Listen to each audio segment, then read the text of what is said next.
Welcome, my friend, to Next Level Change Success, a change conversation for leaders, project and change practitioners for today and tomorrow.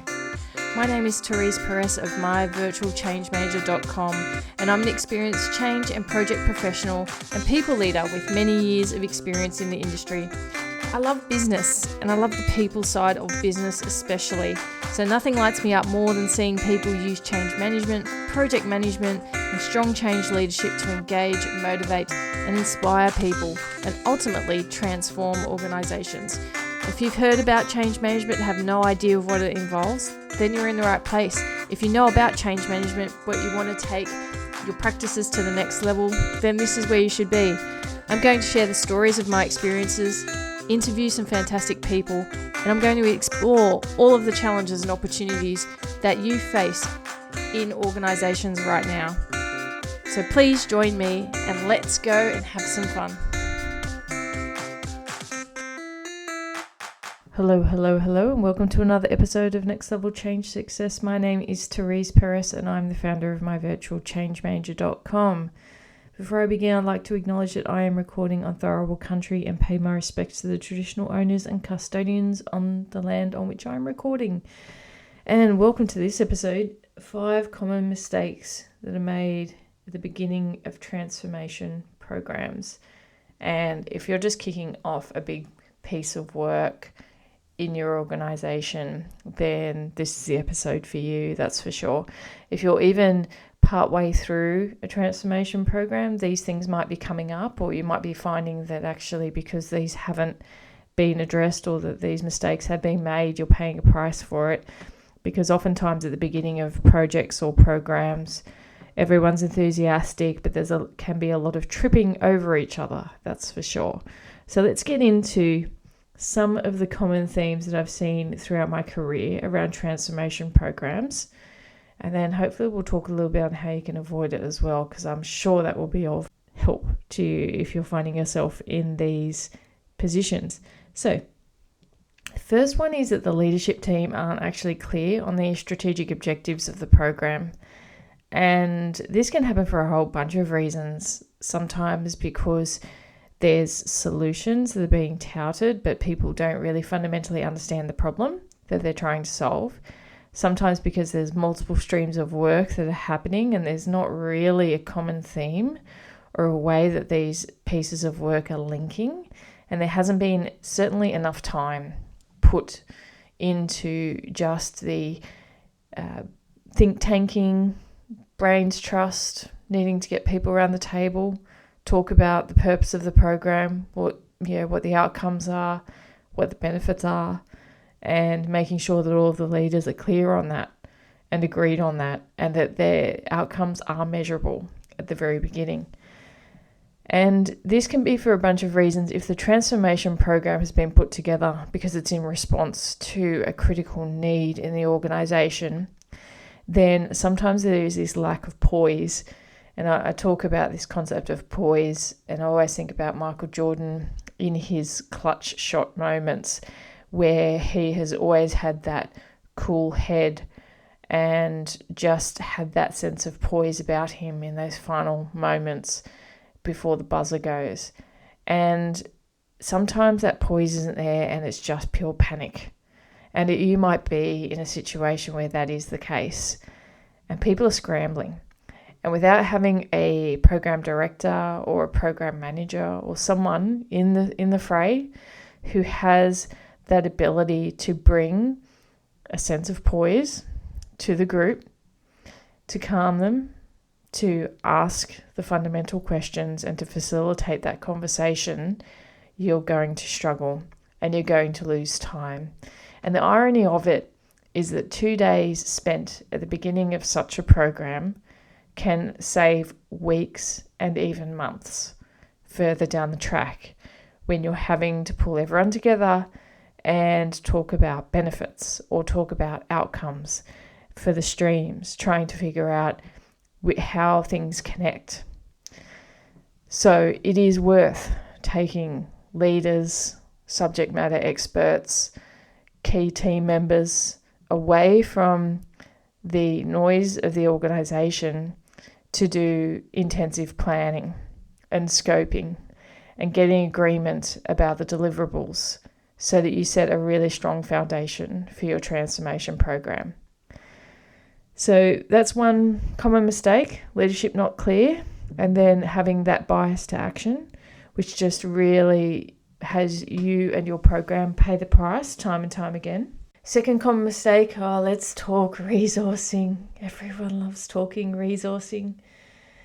And this is always a big hotspot for transformation programs, because the SMEs, the subject matter experts that you often need to depend upon, are also trying to handle business as usual. And they haven't yet been taken off business as usual and freed up to focus on the big transformation. So they're oftentimes the people in the organisation who are also overworked anyway. Then this is a great, sold about the role around this is a great opportunity for you. And then it's more work in a program environment. And if you then place on top of that the leadership aspect not being really clear on what they want to deliver, then the pressure just keeps mounting. But certainly from a basic fundamental perspective, you absolutely need to invest in the right resource model for a transformation program. You also need to invest in the right people at the grassroots level. And what I mean by that is that the people who you first bring onto the program need to have the right skill sets. And if you're getting contingent labour in, the contingent labour needs to have the right skill sets, but also the right cultural fit for the organisation and for the climate in which they are coming into. So if you need someone who needs clarity, thrives on clarity, then you're going to really struggle if they come on at the commencement of the program. But then also you want to make sure that you definitely have strong pairing and buddying with those who know the organisation, are working in the organisation, and who will inherit the transformation and also will lead the transformation in the future. So you need that right resource mix. Once again, if you struggle in that space, and I have no doubt, I don't think I've ever been on a transformation program or led a transformation program which hasn't had changing resource throughout the program's life cycle. That is just a reality. Never had it where 100% of people who've been recruited have stayed. Some have been, false starts, because that happens. But the interesting thing is, I've always realised that the more fatigued you are, if you're doing the recruitment, the poorer the choices that you're going to make when it comes to bringing people onto the program. So it's really, really important that you're very clear on who you need, what the cultural fit needs to look like. Be very focused and intentional with your questioning in the interview process so that your selection gets better, and that definitely you need to onboard people adequately, and then be aware of the team and the team dynamic that you're creating and the diversity that you might need across that resource landscape to have it be the best achieving team as possible. So resource, once again, it will set you back. It is always ironic that resource is, for some reason, probably one of the most common elements which flags red in a program, and especially in a change program. And yet then there's still frustration at the speed of delivery, and yet you still need resource to deliver it. Anyway, just an interesting tussle that always happens, and point of tension always happens in programs. Number 3 is when you have a transformation program, and at the very beginning you're forming up what it looks like, you're starting to get some momentum, and yet business as usual is heading off in a different direction. And this causes major tension and wonderment, I think, from the transformation perspective, as a transformation program team, change team, can't quite understand why there's other things being delivered when the transformation program should be the priority. So definitely a common mistake, because it can be a sign of leadership not being all on board with the transformation program. It can be a sign of people who are struggling with giving up their current work and allowing another area to undertake work that they once led. Sometimes there has to be a handover into a more structured program environment. And maybe it's just a fundamental misunderstanding regarding what is happening in that transformation program if it hasn't been communicated more broadly. It's a common mistake that BAU isn't addressed and that there's not clear direction around alignment from top to bottom in line with the strategic direction that even the transformation is headed into. So really, really important that not only are you taking time at the beginning to get leadership all on the same page, but that you're also then asking leadership to go back to their business areas and reprioritize their own work. Stop, start, and continue. It's great exercise. What are we going to stop now that this is in play? What do we need to start doing, which we didn't do before? And what are we doing currently that actually we should keep doing because it's aligned to this program? These are the things that leaders should be able to facilitate with their teams, and it should be a requirement, because BAU work not being aligned with the transformation program or understanding where it fits in with the transformation program is going to see duplication of work, wasted effort, and unnecessary tension between the program and the business as usual staff. Fourth common mistake, that the programs of work that are happening across the organisation aren't aligned. And this can happen in small to medium organisations. This is quite common because people don't really know what's happening across the organisation. There isn't that structure. So if you have it structured where you're across all of the different activities and projects taking place, you can easily do that stop, start, and continue exercise. But if you don't have a program of work, if you don't even know what's happening from a project perspective across the different business areas, so there's no enterprise change office or enterprise program management office, then this is going to be a difficult exercise, which has to start with, okay, let's actually map out the current activities taking place so that we can consciously align it. And that has to do with projects and uplift. And once again, if that doesn't happen, you've got big inefficiencies, you've got big wastage happening across your organisation, and it's going to have you come unstuck. And I've seen almost, the car crash that happens with that.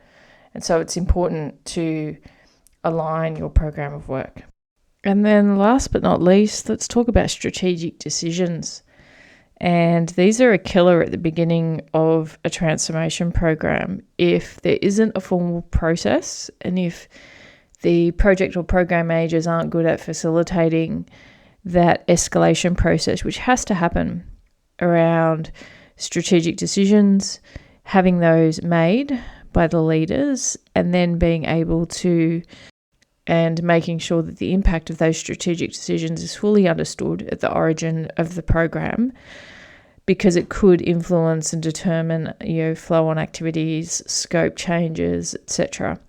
The better you are at being able to identify something which is a strategic decision that needs to be made, then you're going to get momentum faster.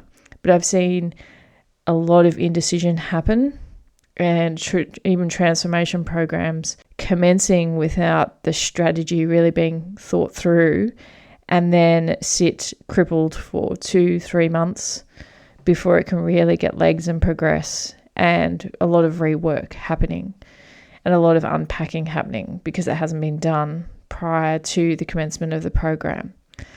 And frustration of your project people, because oftentimes, project people, and I put myself in this bucket too, we like progress, we like action, we like momentum, we like creating it and achieving outcomes and results. And if that's not happening because it seems like things aren't getting thought through or needing more and more time at the senior levels for people to contemplate the decisions or requirements or the options that you're putting in front of them, then you really have to think about whether it's the right time to actually commence the program or not. And I've seen programs stall for a number of months before they've really kicked off and gotten legs, I guess, because It's been an inability to raise or escalate the strategic decisions in a productive way, and not much advice, guidance, decision making happening in the leadership levels because they weren't ready for it. They weren't ready for those discussions. They hadn't thought through the strategic intent, which comes back to that first point and common mistake, is not taking that time at the origin of the program to really discuss and agree scope, focus areas, implications oftentimes for transformation programs on operating models, making sure that's scoped in, and it really does end up having your program come unstuck and flail a little bit in the ocean of indecision rather than moving forward. It was a bit poetic of me, wasn't it? The ocean of indecision. So they're the 5 common mistakes and challenges that you're going to see if you're forming up a transformation program. You may be seeing 1 or 2 of them. You may be experiencing multiple of them. And what I would say is start to work through the fixes for that. The need to have leadership take some time to walk through the strategic intent of the program, revalidate scope, make sure it's scoped appropriately. That does lend itself to resourcing requirements, make sure that everyone has signed up and understands the importance of the program, aligning BAU, making sure that business as usual is not going off on a tangent that's contrary to the transformation program. Because just as it's saying, the transformation program is there to transform the organization, but everyone should still be heading in that direction. It shouldn't be on an island. Then also your broader program of work, if there's any other projects taking place, making sure that they're aligned. And then making sure the strategic decisions, the governance around that is actually being clear, concise, agile in its own way, so that guidance can be given and then the momentum can be created within the program. Well, if you're experiencing any of these frustrations, come along to myvirtualchangemanager.com. Come and visit us there. There's multiple blog posts, courses that we run that you may be interested in to build your change expertise, because the more tools you get in this space, the more effective you can be. And we're very practical and pragmatic, and we care about the people. That's why we do what we do. So hope to see you there. I hope this podcast episode, provide you with some hints, tips, a few things that you might want to try if you're working on a transformation program. And if you're enjoying the podcast, if you're a regular listener, I'm really twisting my words today. If you're a regular listener, I do recommend that you share the podcast with others who might be working in projects, might be in what I call support service areas. So the wonderful areas of risk, the wonderful areas of human resources, communications, these complementary and change-oriented areas that need to influence other areas. Change skills can change your life. Thanks for listening, and I hope you have a great day. And just remember that change matters because your people matter.